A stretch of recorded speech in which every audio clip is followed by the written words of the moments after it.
So welcome to Mem Tips and Tricks. This is the first session with Kim, and we are going to look at Windows Defender application control, amongst other features. Welcome to the show, Kim. Thanks for having me, Matt. Happy to be here. Yeah, thank you very much. It's evening in Denmark. We have 9 o'clock evening. I don't know with you, what time do you have? Belgium has the exact same time as Denmark. Exactly. Yes, you're just lower in Europe, right? Just below. We're more southern, so we have the better weather. Oh, you have better weather. Yes, you have. And you're much closer to the Alps and skiing. Yeah, it's been ages since I skied though. I've skied when I was 16 with school, and then we've had some MVP summits in February and March, and a number of us then went skiing the day before the MVP summit. But Cool. That's the only times I've skied. Yeah. So it's been 3 years since I was skiing, and that is because of COVID. And then we got a little new one, and we are going skiing in 2 weeks, going to Norway, going north. So really looking forward to that. You're gonna put the newborn on skis already? Of course, need to Alright. train them. Early on. Yes. She's soon to be 2 years, so I need to see if there are boots for a such small foot, but otherwise she will just be in the snow, right? Yep. Yeah. So Kim, it's about you today, and shouldn't we start with personal status? And I know you live in Belgium because the time zone told me so. I do. I've been living in Belgium all my life. Moved around in Belgium a bit, but born and raised in Belgium. And you've been in the IT business for how long? I took some time to study. So I think I finished my studies when I was 24. I'm 46 now. So you do the math. Yeah. 20 odd years, something 20 like that. plus. 20 plus. Yes. Yes. Very nice. Halfway through to retirement. Oh, already counting down to that. No, not necessarily. No, not necessarily. I hope you are in a place where you think that work is great. And by work and company, where do you work, Kim? I run my own company for close to 15 years. Wow. Me and I don't know whether you know Tom de Grief, another MVP who works with me, and Yeah. then I have another colleague, Dirk, that's been working with us for the last couple of years. Yeah. So it's just the three of us. All right. Largely doing mem related work or Windows management / security related work. That's all. So is that within the Microsoft 365 area? Yeah. Yeah. Yeah. That's largely indeed what we do.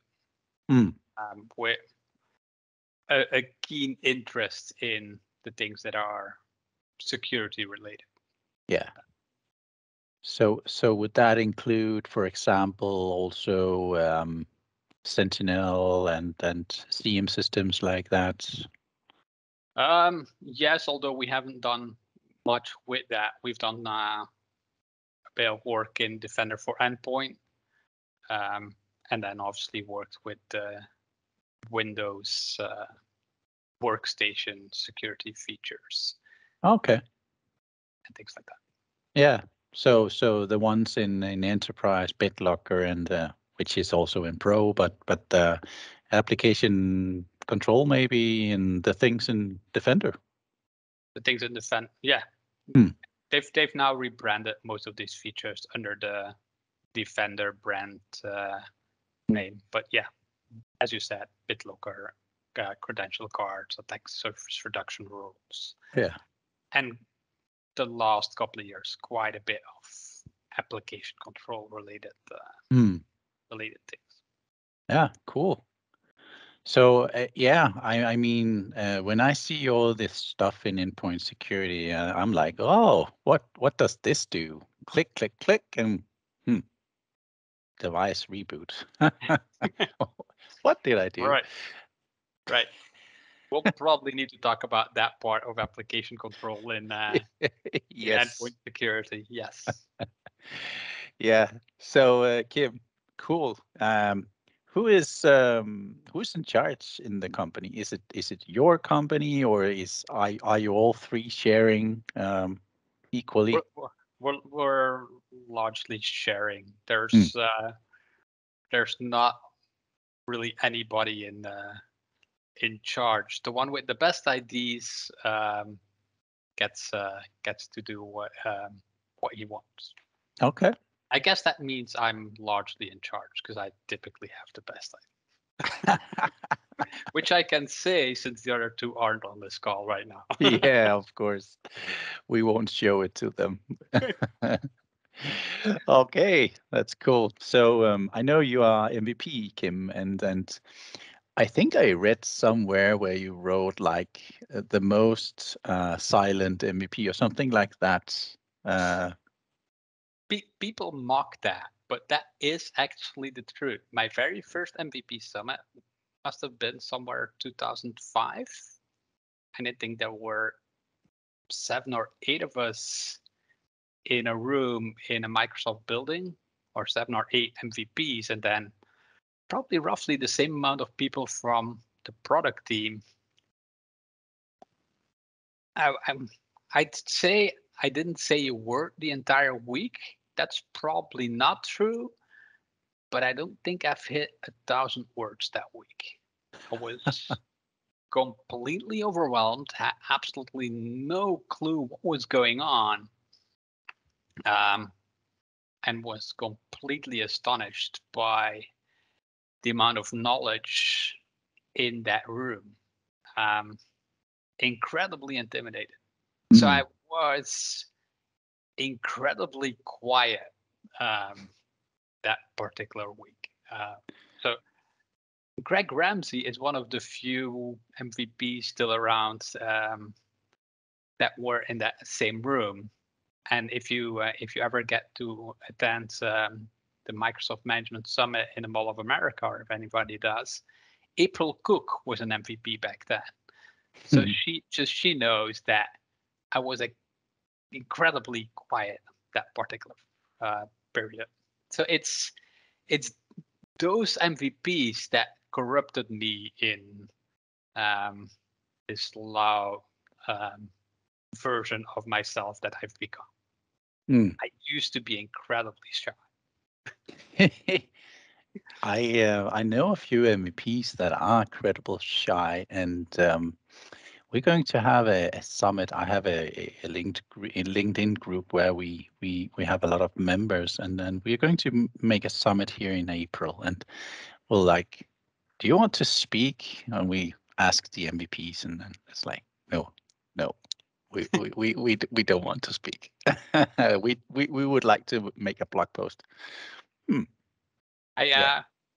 I don't know whether I would ever have done as much speaking as I've been doing in the past couple of years without my very first experience. I don't know whether you know my very first international speaking experience. But that was when that volcano erupted. From Iceland. From Iceland. The volcano that nobody can pronounce, so I'm not even going to try. No.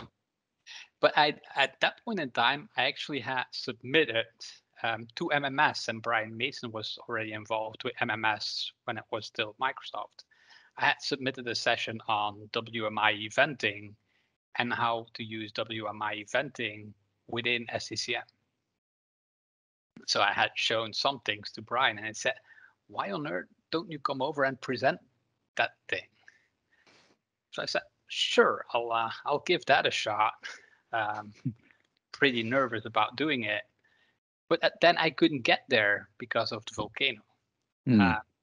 Well, I eventually did get there on a Thursday flight. So I presented my session on Friday morning, and given everything that happened on that entire trip of not being able to get there, all of my stress was gone based on the fact that I made it here.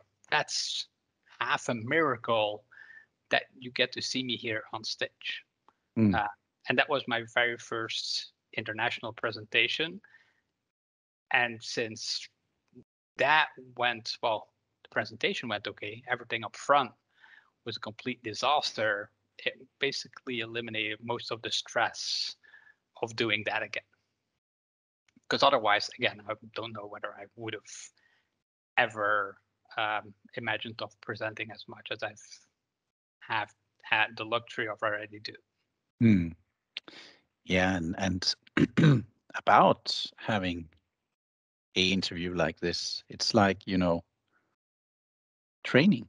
You need to do it. Otherwise, you will never get over that line of, The thing is, and I can't speak for other communities, but that's what I tell anybody that wants to present on mem-related stuff.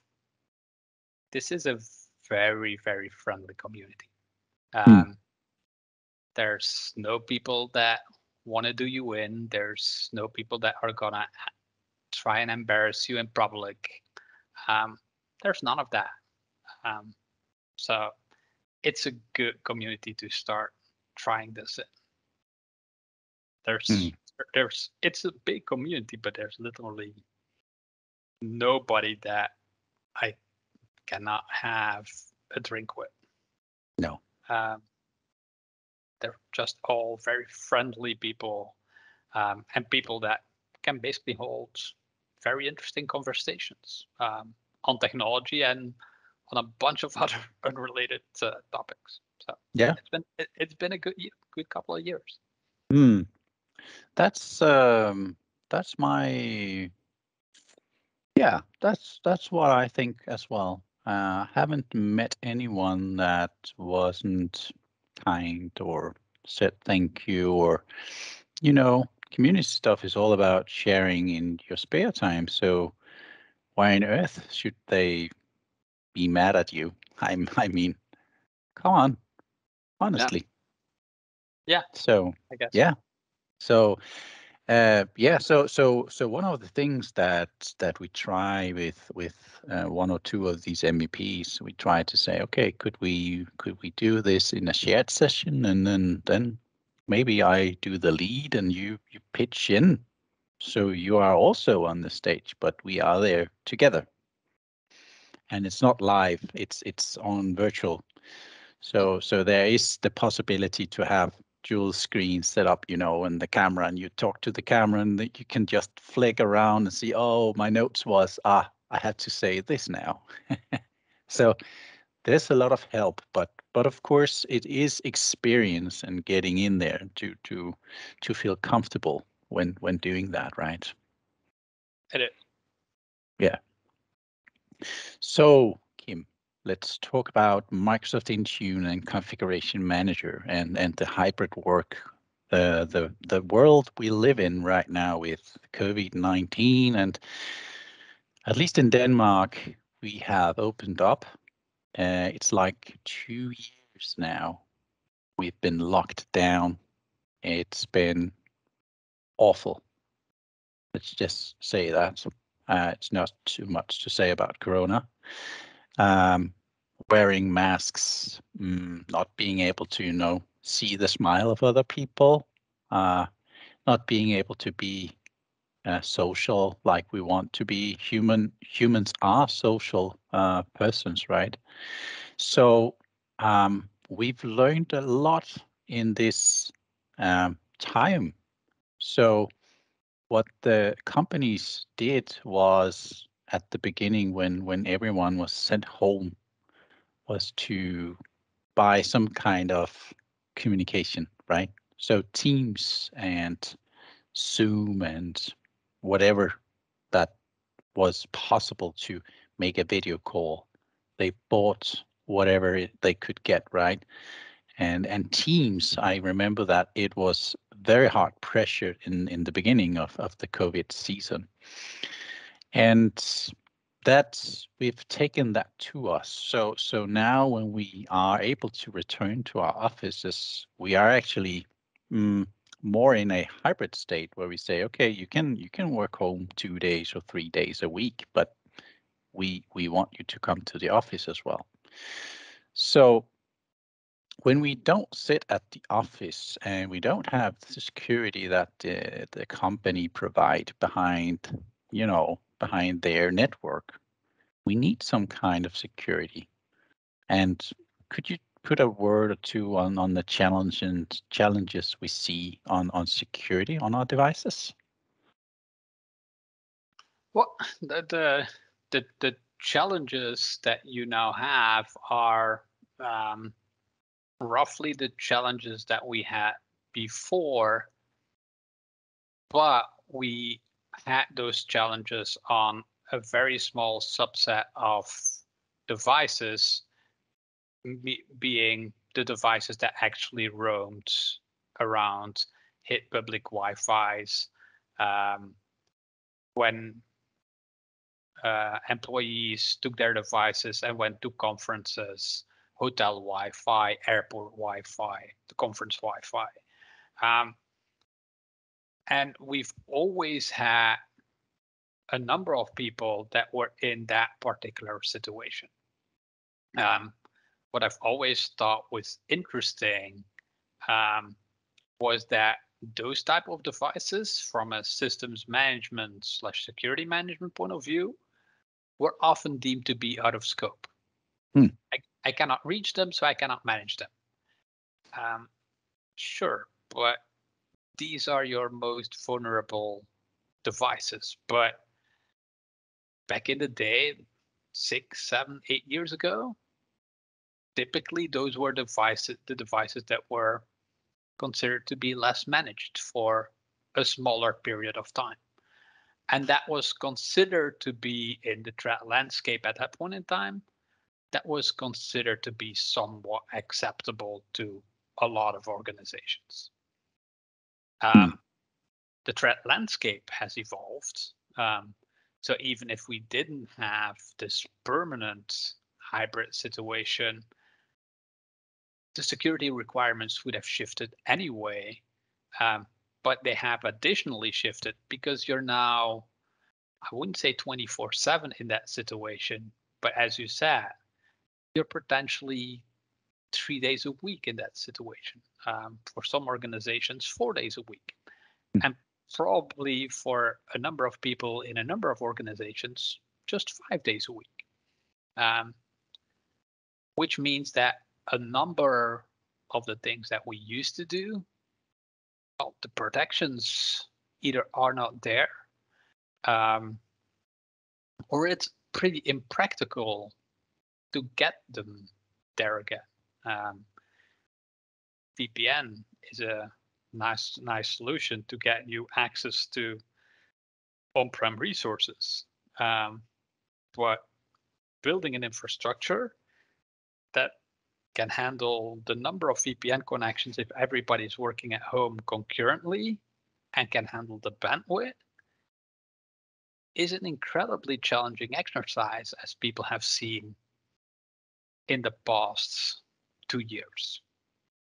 So we probably need to think about a different strategy than trying to duplicate what we did on-prem or move all traffic through on-prem infrastructure. And that opens up some interesting challenges. Right? The easy solution initially was, let's buy additional VPN licenses and let's increase bandwidth. But we've pretty soon learned that there's a limit to that scale, or the scale up or the scale out that you can do there. So there's probably things that we need to learn from that. And that opens up the other benefit that this brings us. Because even prior to COVID, Microsoft was already on a road to work on any device, work from anywhere. I've never been sold very heavily on the work on any device. I've played around with some docs for Windows phones and things like that, so that you could work on your phone with a keyboard and things like that.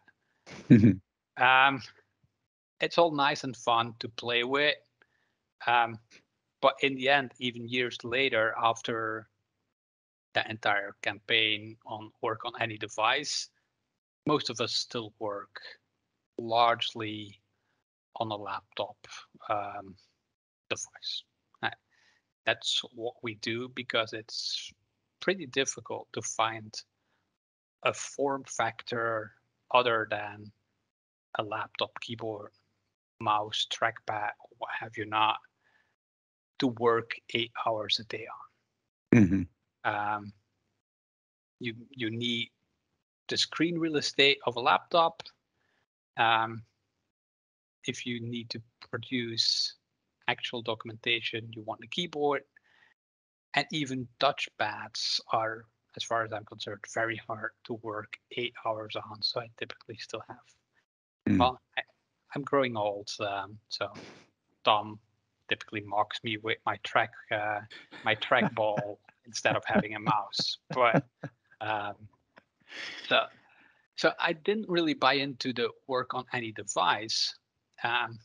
What I've always bought into from day one was the work from anywhere thing. My ideas on work from anywhere were a bit more ambitious and fun than what they've turned out to be in the past couple of 2 years. I didn't imagine to be at home at my desk. I imagined to be in sunny France, Italy, Greece, Portugal. That's roughly what I imagined me doing a couple of weeks a year. That hasn't really played out the way I hoped, but that might still come. We now do a lot from home. So what I've been doing the past couple of 2 years, there's literally nothing stopping me from doing that from Portugal or the south of France or anything like that. Well, sunburn maybe, but that's about the only thing that that would stop me. Yeah. So that's the good news in this vision, to be able to work from anywhere. The downside is that the threat landscape has largely evolved. So if we want to allow people to do that, we'll have to keep their devices secure, because that's the other thing that could potentially be a disaster. If I work for a Belgian organization, I decide to go and work a week in Portugal, I kind of want my device to be operational that week in Portugal. Because if not, it'll probably cost me vacation days, because I cannot do my work, and they didn't expect me to be in Portugal. They expect me to be able to go to Brussels and pick up a new laptop device if whatever device I happen to have gets corrupted. So that's one of the things that we need to consider. We need to keep our devices operational. I've written a blog post probably about a decade ago where I, at that point in time, made the claim that the systems management field might actually go away and be replaced by managing just data. Mhm. Because that's largely the only thing you care about. We now do systems management because we're concerned about the data on the devices. What I didn't consider back in the days is that as human beings, apparently we need an operational device to read data. We cannot just pick up a USB key or an SD card and read it. That's not how it works. So the systems management field is still hugely important because you still need that device. There's no way for you to natively read data. But the data is what is actually important to us and to organizations. Hmm. But yeah, in this hybrid world, we need to find different ways of protecting the devices because we're no longer behind a firewall.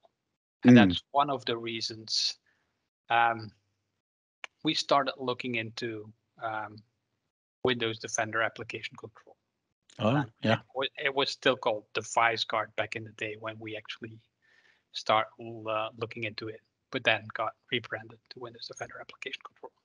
Ah, so Microsoft rebranded a feature here. They rebranded a feature. They do have a department that has to come up with new names every so often. So it's so funny because it's true. it's what they do. I don't dislike the name Windows Defender Application Control, so kudos to them. Good job on this particular name change. But what about all the other name changes? I mean, come on. We could do other stuff than remembering the rebranded feature, right? I've tweeted out a couple of months ago. I tweeted out an icon for Windows Defender Application Control. Pretty much like I don't know whether you're old enough to know Prince or the artist formerly known as Prince. Yeah. He had this symbol as well, so people know. Oh, it is still Prince, but he's now the artist formerly known as Prince, which was what a single one rebranding. I kind of stole that idea and I said, let's take icons and they can rebrand anything they want and give it a new name as long as we stick to the same graphic that represents it. At least we still know what it's about. That gives them the freedom to choose whatever name they want, and we still have somewhat of a clue what it is. Oh well. Yeah. Yeah. It's so funny because yeah, they are rebranding all the time, and I mean, is it a MVP thing to keep track on whatever the feature is called now? I mean, Autopilot was called White Glove one time, and now it's pre-provisioning devices. And I guess that Windows Defender was some other service at some point. And yeah. The good news here, though, is if you know the current terminology or the current product name of whatever thing is in this field, you're pretty close to expert status at that point in time. I mean, just look at Configuration Manager. Now, I have a contact who looked at the CU traffic on Google, and people are still searching for SCCM, and that is the primary word for that. So it has Configuration Manager, it has Config Man, it has MEMCM, it has MECM. There's so many words for the same product. Yeah, and Jason and I and Wally back in the day, we fought the SCCM term tooth and nail because it's an official acronym for the Society of Critical healthcare medicine. So we didn't ever want it to be called SCCM, but it's pretty clear that we've lost that battle. But and prior to SCCM, it was actually SMS. Now, SMS wasn't a very good term to keep using long term, because it was terribly confusing with the shorthand messaging service. Yes.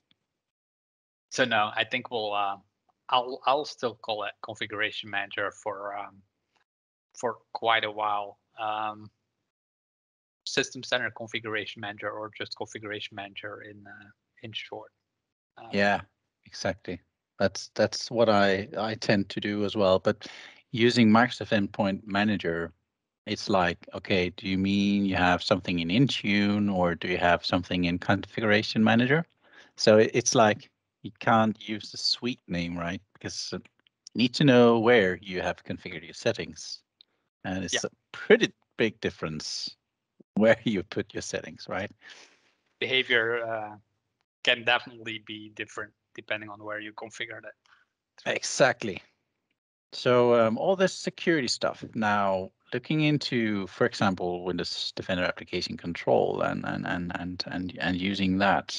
So what I read is it works quite good with is it Bitlocker? Yes, and Bitlocker been around for since, was it Windows 7? I think so. Yeah. Was Bitlocker Windows 7 or Windows Vista? Yeah. It was definitely available in Windows 7 already. Yes. Yeah, and Defender was introduced in Windows 10, right? That was our last Windows edition. Windows 10 was the last Windows edition until last year. The last one before we reconsider and yet do a new one. Yes, we need a new Windows. Come on, guys, marketing, do something. Yeah, but eventually it looks quite nice in Windows 11. But let's focus on some of the security features here. So if we should why should we consider even having application control? Because when I look into that feature, it's a lot of overhead on operation side. Well, that really depends on how you get started into your project. Because all of the Windows Defender application control work we do is for organizations that we consider to be managed, and given our experience and our field, we're doing this for organizations that are Microsoft managed. So they either have a MEM subscription, or they have configuration manager, or they have both. That's roughly the customers where we do this for. And there's a very good reason we do that for those particular customers. That's because we consider that 80 to 90% of the applications running at that customer are already known to that customer. If you're trying to do application control for a company that's completely unmanaged, then you literally have no idea what software they have, and they don't have the tooling for you to figure it out.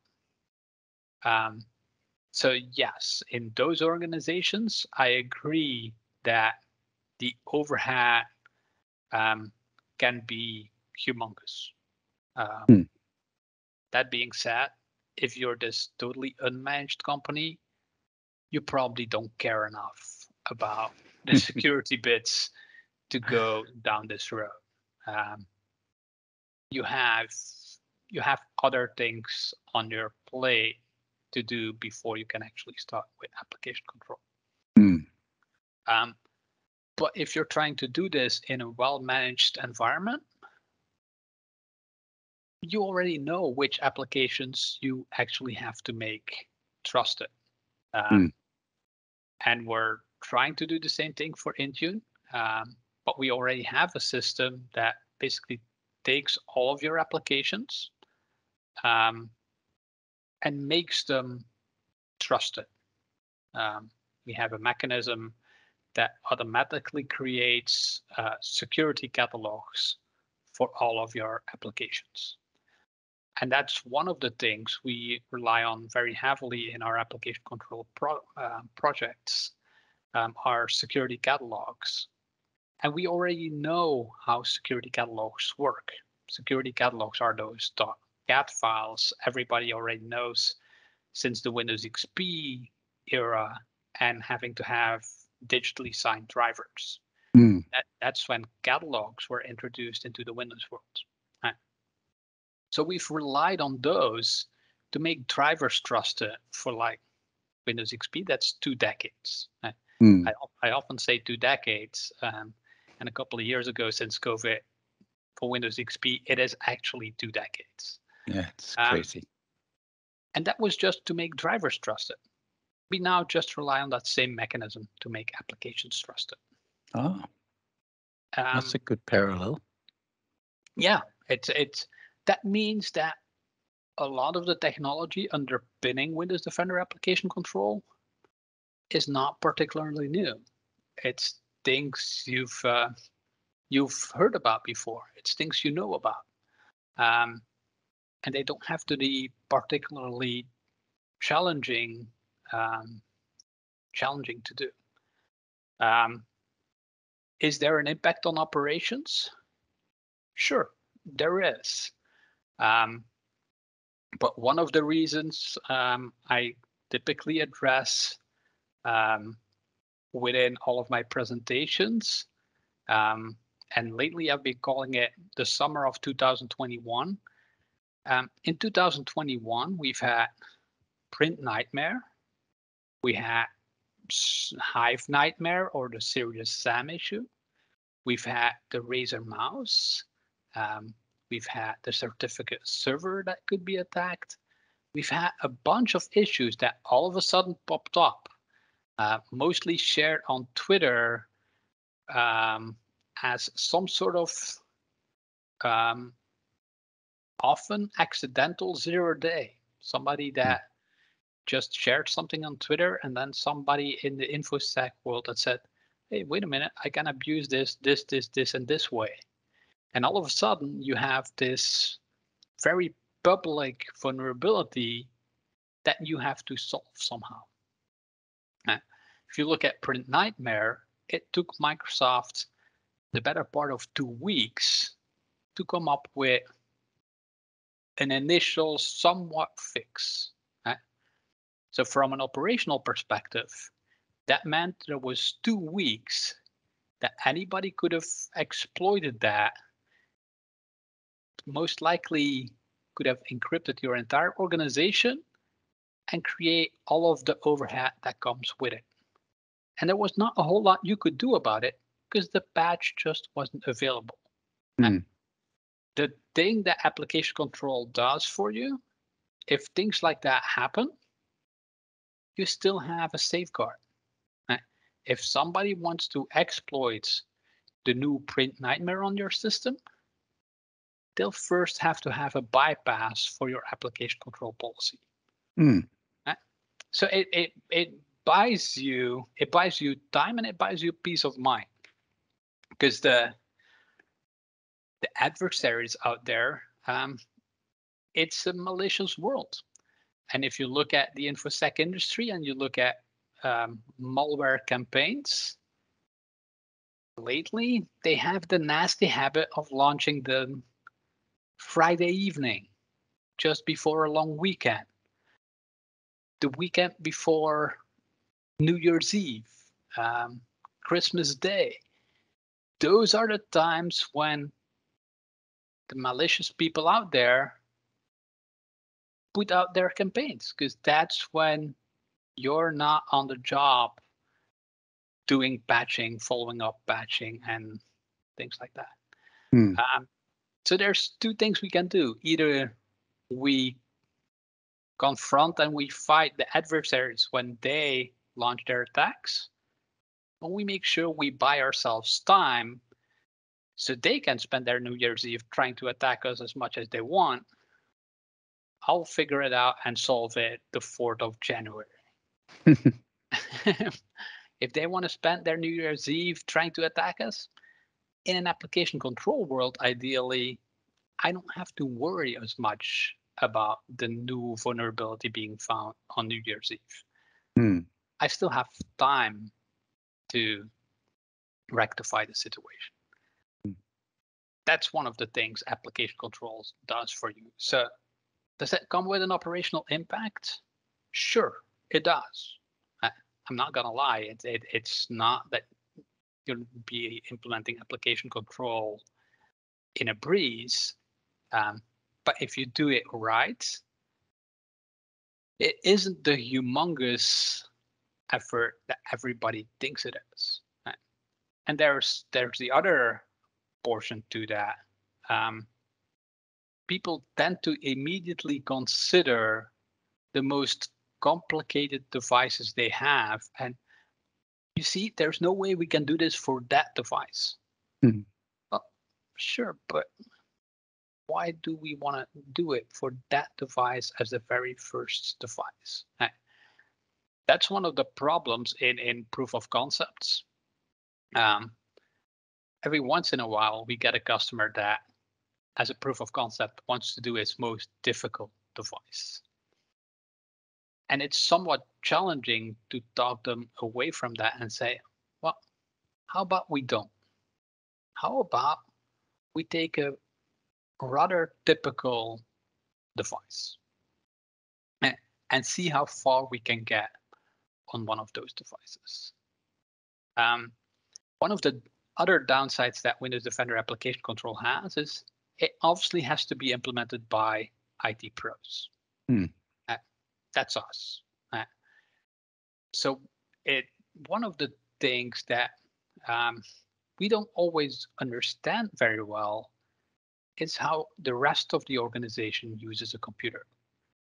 So if we try to evaluate how hard Windows Defender Application Control is, we look at our own device and our own habits. Will we install software every other day? And we make modifications every other day. And we have this plugin we want to install. Oh, and there's this brand new things I want to test. And it's that feeling and that way of working with a computer that we consider to be extremely hard to do in a Windows Defender Application Control world. And obviously, those are more challenging scenarios. The problem is, if you look around you, and with around you, I don't mean the other people that probably sit on the same floor and are doing the same thing as you. Just move 3 floors up, 2 floors down, and look at how people use computers on those floors. And you'll notice they have a very, very different relationship and way of working with their computers. It's those people's computers that you're trying to get into Windows Defender Application Control first. It's not your own device. And again, that's pretty hard to convince IT departments of, because if we have to test new technology, we typically test it on the IT department. Because if we mess up, these are our peers that notice that we messed up. No biggie, we all know each other, and we've all messed up before. So it's not too embarrassing if you mess up there.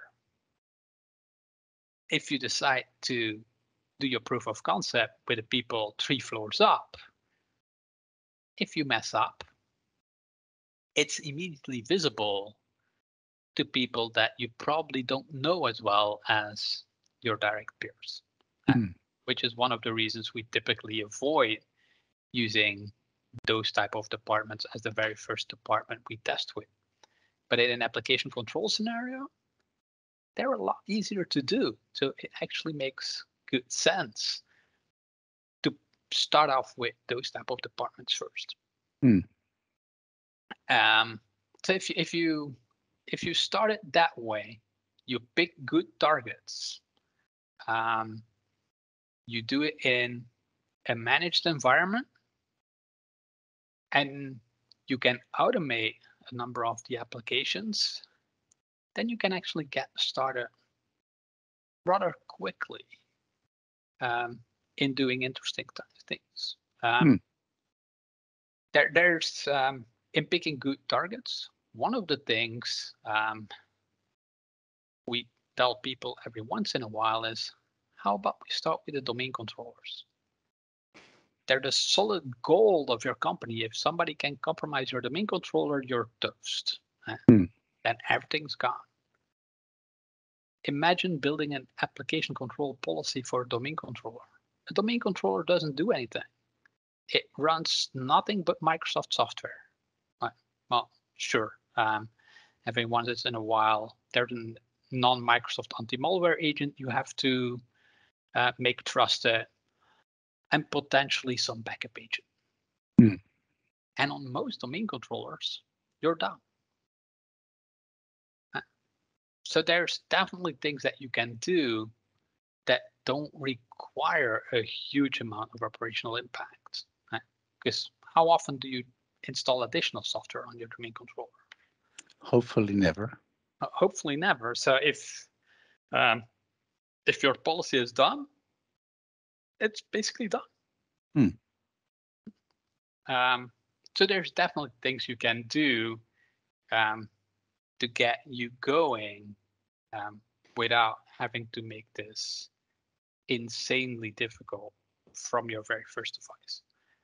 But that is what we see every once in a while. People going for the most complicated device first and then complain they never get anywhere with the project. But to have the application control on your domain controller, you need at least Windows Server 2016, right? Correct. And some might be on 2012 R2. Shame on you, but you should be upgrading, right? Sure. So yeah. I guess I'm fine with being on Server 2016. That's still a supported operating system. I think technically 2012 R2 is still supported till I think 2023. But you're cutting it close. Yeah. And again, people can have form their own opinions. But domain controllers, again, shouldn't be your most difficult servers to upgrade. If they don't run anything but the domain controller functionality, introducing a new version shouldn't be that hard. So if you're still stuck on 2012 R2, I'm kind of wondering why you haven't introduced the 2016 or 2019 yet. Even 2022 maybe. 2022. Yeah. So there's definitely targets you can pick that make it a whole lot less challenging than what people imagine. There's several reasons why people think Windows Defender application control is hard. I think picking the right targets is one very large reason for it. The second thing is the thing I already introduced is a lot of people try to build Windows Defender application control policies for all of their applications. And there's Jordan has done a pretty good job on that Windows Defender application control wizard to build a policy. But still, building policies is somewhat more challenging than just building a catalog for a folder and just signing the catalog. So we, in most of our projects, we try to not modify the policy too often. We try to keep the policy as static as possible and try to resolve most of the things with security catalogs. And again, that means that you have a very standardized way of making an application trusted. And the only thing where we don't use that mechanism is in self-updating software. And as I said, we typically do this in managed environments. So we typically tell the customer, if you have self-updating software, disable the self-update and start managing the application like you manage your other applications. Because that makes doing Windows Defender application control a whole lot easier. Yeah. So, so for example, having a Google Chrome application that just keep updating itself, that is not good for application control. That is not good for application control. Well, not good for application control. It can be done in application control, but you cannot do that using security catalogs.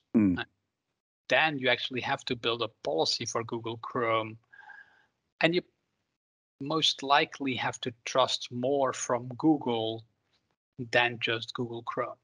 Yeah. So coming up with a very good Google Chrome policy is a whole lot harder than just saying, I'll build a catalog for every single Google Chrome version, and I'm going to centrally manage upgrading to that new version. That way I have the catalog. I know the catalog is distributed. Once the catalog is distributed, I'll trigger the update. Which means you're slower in updating. So you're slower in the software update process, which is typically against what we tell people to do. We tell people to patch as quickly as you can.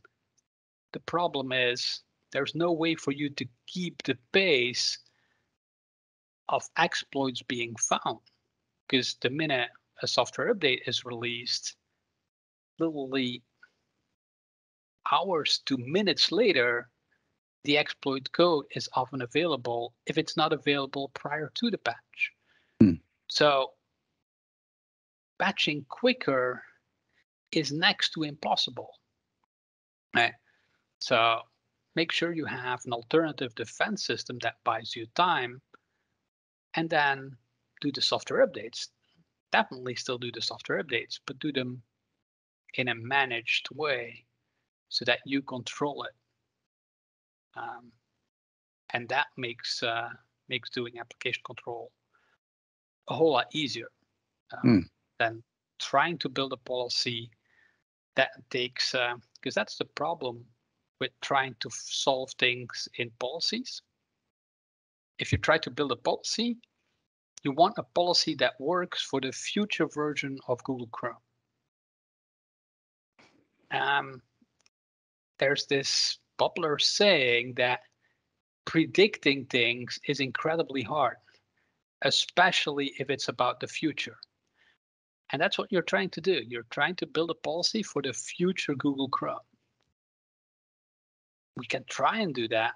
We can make some assumptions and hope that Google sticks to those assumptions, but you're still trying to predict the future. If you build something in a managed way and you build security catalogs, you already have the version at your disposal that you want to deploy. There's no unknowns anymore. This is Google Chrome version 98. Whatever. These are the files that are in it. I know what it is. Building a policy requires you to predict what is going to be in Google Chrome 99. Whatever. And you can see why that can be harder. It's not that it cannot be done, assuming that Google sticks to some conventions, but it's hard for you to know for sure. And the operational impact there is that if Google does not stick with your assumptions and your conventions, all of a sudden Google Chrome breaks because they're updating and your policy will not allow it to run. And that's the stuff you don't want. Right? You don't want to be that guy that made sure that on Monday morning people can no longer start Google Chrome. Right?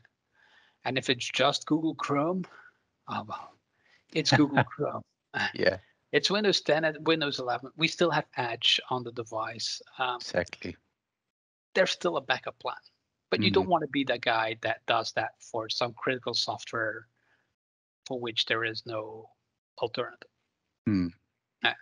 Which means managing your software. But managing software isn't new to us in the industry. We've always done that.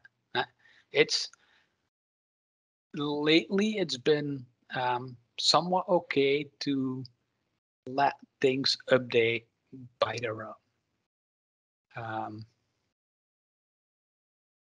We typically didn't do that. The self-updating was the thing we always disable. First Mm-hmm. thing, Mm-hmm. we have release management. We want to control when these things happen. There's been a period of time, and there's scenarios and setups where that is not needed, but it does make your application control life harder if you want to be on that bandwagon. Mm. Yeah, I feel you.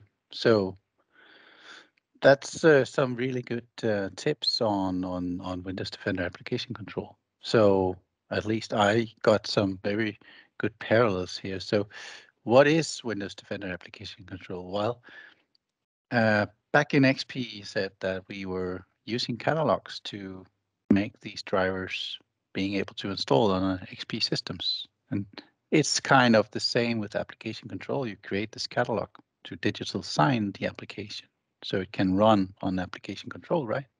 Yep. So that's a really, really good parallel. I understand that really, really well. So very, very, very good point there, Kim. And the other thing, how can we start and use it in our environments? Well, don't start with IT. Start with these standard devices that run Office and these standard applications that you already manage in your system, because they are perfectly fit for the Windows application, Windows Defender application control. And then what I haven't foreseen from this interview, you mentioned service, and that's really a good point. And yeah, if your domain controller breaks, you might be the next Mask. You know, the Danish company? Well, Yep. yeah. So don't be like Mask. You need to make sure your domain controllers are secured, right? So that's some excellent points. So I need to ask you, what would you prefer to use, Configuration Manager or Intune to apply these policies? We've done both. I think there's a slight majority on the configuration manager side, but we'll probably have to cover that in some of the next calls. Mm-hmm. The interesting answer is without some intimate knowledge of how both solutions do these things, neither of them are actually fit for an actual implementation. Hmm. It's so we've done quite a bit of investigation on how they work, and I basically and you've repeated it. I mentioned the catalog thing. Now the parallel is easy. Catalogs for drivers have to be signed. Right? So the catalogs for your applications equally have to be signed. Right? The interesting thing is neither of the two solutions currently allow you to deploy a policy that contains your own code signing certificate. Which basically means from the get-go, you're stuck. That's the very first hurdle you'll have to cross. If you want to make this work, you have to be able to trust your own code signing certificates. Mm. But as I said, neither Config Manager nor Intune natively allow that.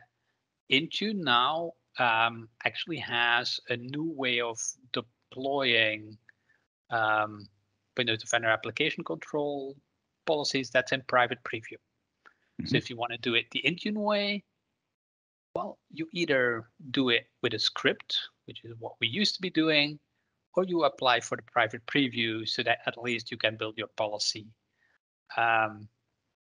that contains your code signing certificate in the policy. Configuration manager is something we'll probably have to cover in the next session. But we've largely reverse engineered how config manager implements its policy. And we've found a very interesting thing while doing that reverse engineering. I don't know whether you've already looked at Windows Defender Application Control in Configuration Manager, but it has this this thing that nowadays is very difficult for people to comprehend.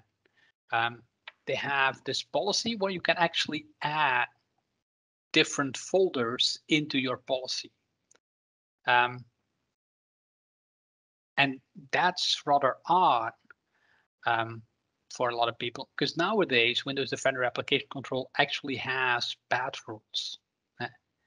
Back in the day when Configuration Manager initially designed the integration for Windows Defender Application Control inside Configuration Manager, Windows Defender Application Control back in those days didn't understand the concept of path rules. Right? So the Configuration Manager team built something around Windows Defender Application Control that kind of mimicked what path rules would do. Right? So the Configuration Manager client will scan every individual file and will actually create a policy rule for every individual file it finds in those folders. Now that's different from a path rule. Path rules work quite differently. They just look at the path and say, okay, you're in the path that I trust, done. There's no individual rule per file. So that functionality in Configuration Manager nowadays is no longer needed because we now have path rules. But the way they implemented that back in the day actually allows us to add our own policies that get merged into the policy that Config Manager builds.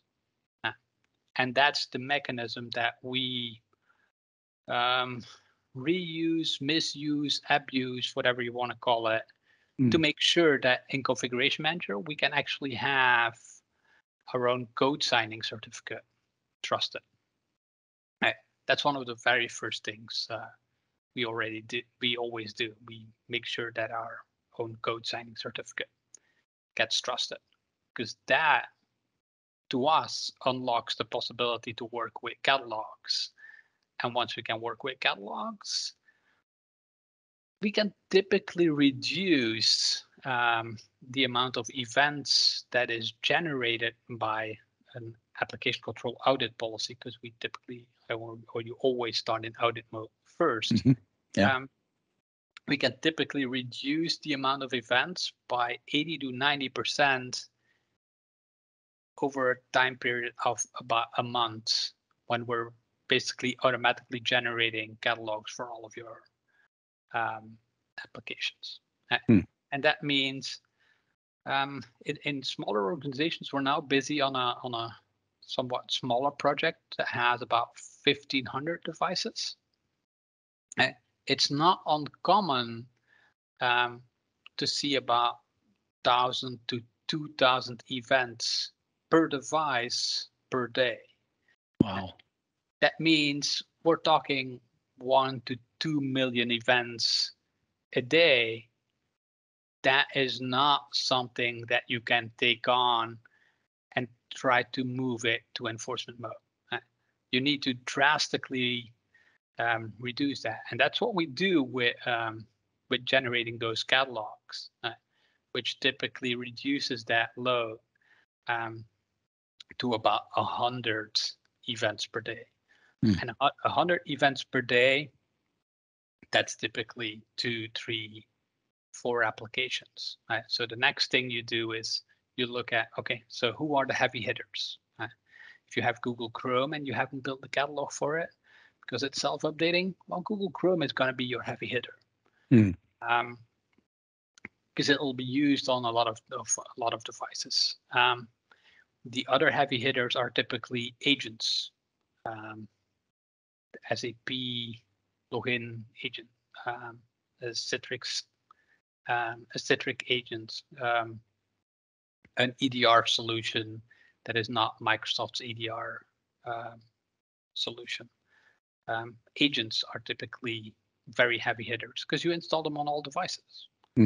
And once you start making those recurring applications trusted, you see the amount of events drop drastically.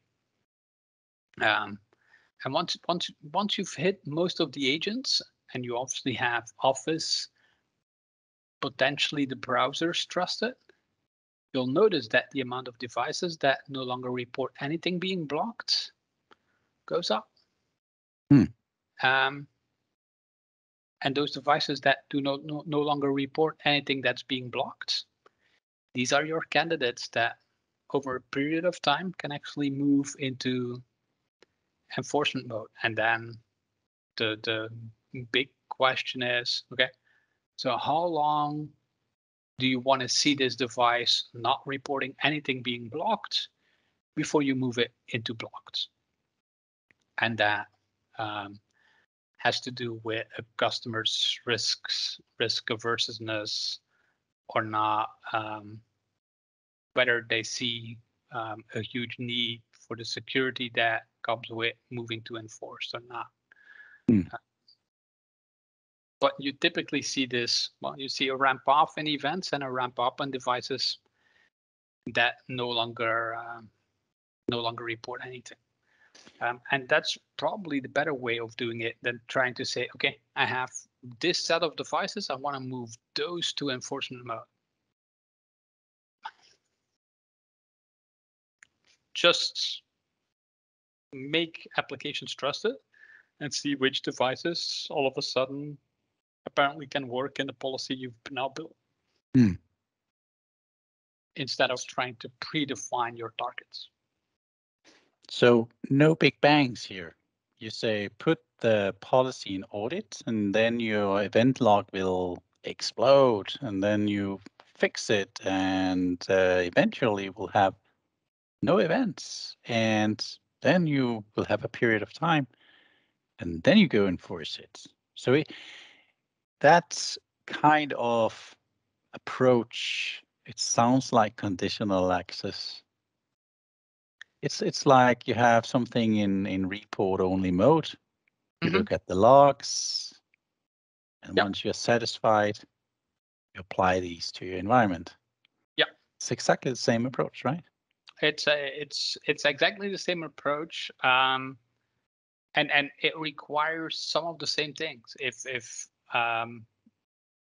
once your conditional access policy is done and you move it to enforcement mode, you take it out of report only, and you want to do something new, well, your old conditional access policy might interfere with that somehow.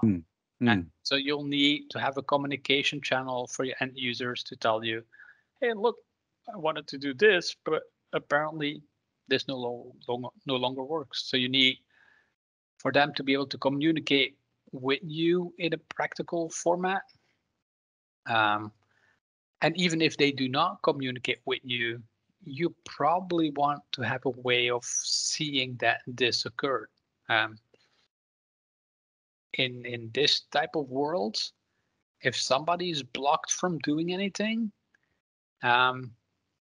both from a servicing perspective and an operational perspective, but equally from a security perspective, you probably want to see it, and you probably want to contact that user yourself if he hasn't contacted the help desk as to, we noticed that this doesn't work for you. What went wrong? Right? That's the servicing perspective.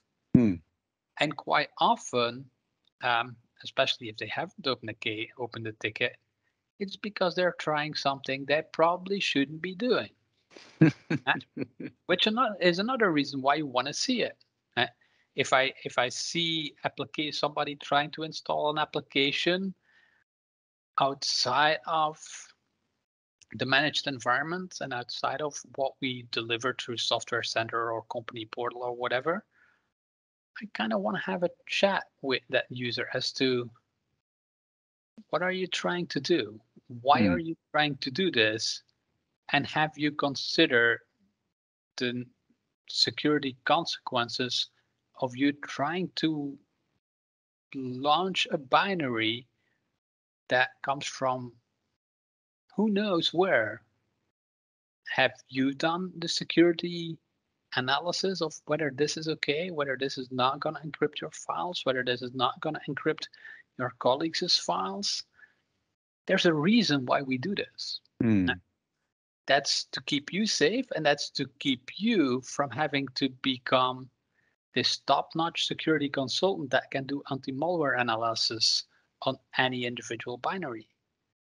Because heaven forbid, I'm not qualified, nor do I have the time to do that for every individual binary. As a regular user, you definitely don't have that time. So please don't. That's why we block this. Do you really need this? Sure. Then we have procedures to make sure we can get this on your device. But not the way you're trying to do it now. So that's another parallel. You really want to know what your users are doing. Yeah. And with that said, Kim, I believe we have touched briefly upon Windows Defender Application Control, what it is, how do we get started? Is it really that difficult? No, it doesn't sound that, because you really helped us understand what it is and how to start this. So that's awesome. Let's hope we whet people's appetite in actually doing this when we haven't touched on much of the technical stuff, but no, we still have 2 other sessions to go. So exactly. And that's what I was going to say, because we had already scheduled 2 other sessions where we are going to do technical stuff, right? Yes. So this was all talk, and this was why. Now we're going to look at how. And I really, really look forward to that. Kim, you are excellent at explaining why, and you have a lot of knowledge on what has happened in the environment. And I really think that I have to consider these options for customers in the future. I've derouted around that application control because that's a dangerous area. Not anymore. I don't think so. No, there's definitely ways of doing it. And even if you don't do it right now, but we'll talk about that in the next session, there's a huge benefit for you in enabling audit mode right now. Even if that's the only thing you do, you just enable a very basic audit policy. We'll explain to people in our next call what benefit that might bring in the long term. That's very cool. I really look forward for that. So, Kim, I just want to say thank you very much for your time tonight. And I really, really look forward to session 2. All right. Same here. It was good talking to you. Have a good night and a good sleep. Same to you. Bye. Bye.